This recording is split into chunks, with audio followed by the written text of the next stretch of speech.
उद्धव ठाकरे यांचा निष्ठावंत कार्यकर्ता मेळावा नुकताच संपन्न झालेला आहे आणि संजय देशमुख खासदार जिथले आहेत त्याच ठिकाणचे काही शिवसैनिक आपल्यासोबत आहे. आपण त्यांच्याकडून त्यांच्या भावना जाणून घेणार आहोत. आधी तुम्हाला सांग,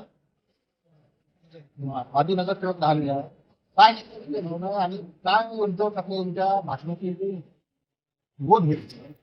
बघा, आताच आपली सभा पार पडलेली आहे आणि जे लोक म्हणत होते की शिवसेना संपलेली आहे, तर त्यांनी डोळे नीट उघडे करून बघून घ्यावं की ही शिवसेनेची ताकद आहे आणि शिवसेना ही अभेद्य राहणार आहे. शिवसेना हा पक्ष नाही तर एक विचारधारा आहे आणि विचारधारा हे कधी संपत नसते.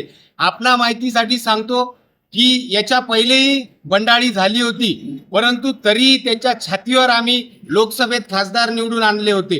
परंतु आता खासदार साहेबांनी गद्दारी केली, तर आम्हाला असं वाटते की आता दोन संजय भाऊ मिळून कुठेतरी दिग्रजची दुबई करणार, दारव्याचं डेन्मार्क करणार, नेरचं नेदरलँड करणार आणि यवतमाळचं तुम्हाला सरळ सरळ वॉशिंग्टन करणार, अशी प्रतिक्रिया जनतेमध्ये येत आहे. तो विकासाच्या नावाने हे गेले म्हणतात, काहीच नाही.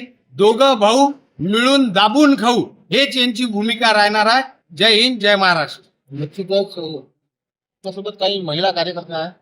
तुम्ही चिंचोलीच्याच आहात, तुमचा काय तुमच्या भाव? ज्यावेळेस आम्ही संजय भाऊ देशमुखला निवडणुकीला उभे केलेलं होतं त्यावेळेस आम्ही त्यांच्या मागच होतो. आज त्यांनी आमचा विश्वासघात केलेला आहे म्हणून आम्ही त्यांना विरोध करतो. निश्चितच हा खासदार देशमुख यांनी कार्यकर्त्यांचा विश्वासघात केलेला आहे आणि येत्या काळात त्यांना ते धडा शिकवणार आहे.